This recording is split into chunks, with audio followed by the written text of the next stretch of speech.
This upcoming winter season is going to be really interesting because right now all around the globe there are major weather pattern changes going on, and these changing are going to directly affect our winter here in the US.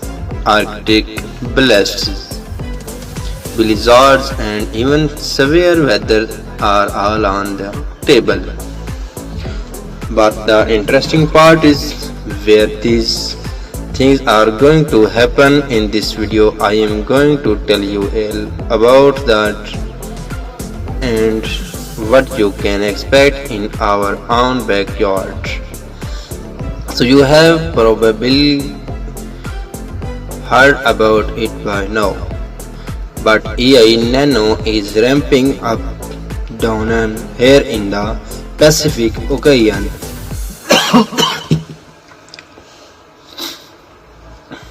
This pretty much just means that the waters are getting much warmer than usual.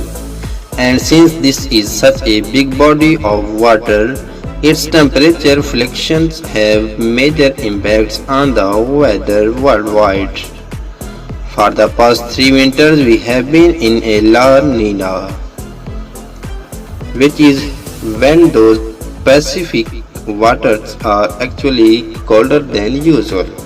So as we head into our first year Nano in quite a while, we are expecting some big changes.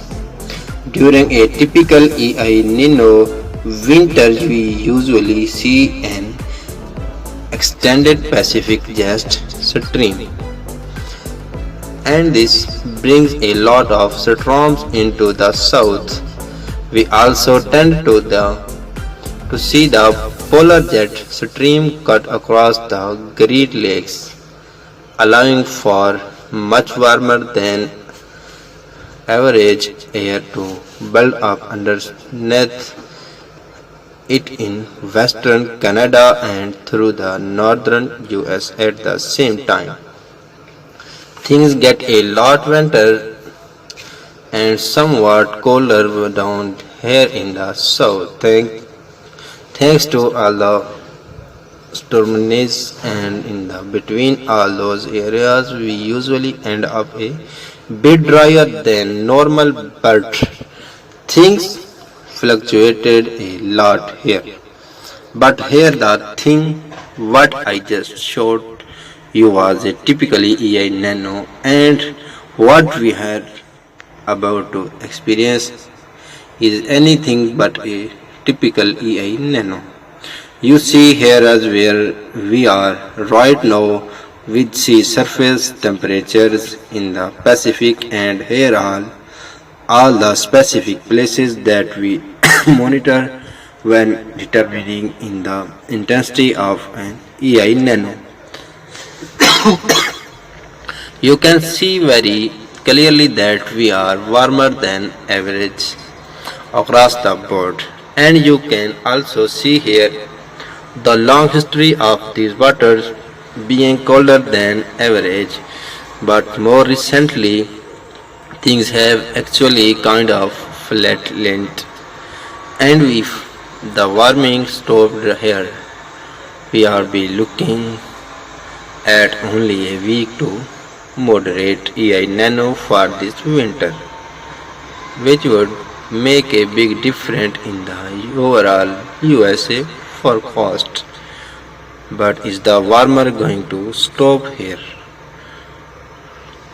Well, let's take a look at some forecast models. Here are the latest projections from the CFS model. As you can see, just a few weeks from now, we do expect these waters to start warming significantly once again, and by around October we are probably going to be in at least a moderate to strong EI Nano. So what exactly is the impact here in the US when there is strong EI Nano? versus a weak EI Nano in the winter. Well, as far as temperature go, with a weak EI Nano we would expect to see much colder than average temperatures for a lot of the east coast due to that polar jet making its way farther. As but with a stronger EI Nano, things are completely flipped. We get colder in the west and somewhat warmer in the east. But even dialing it down with this much does not tell the whole story.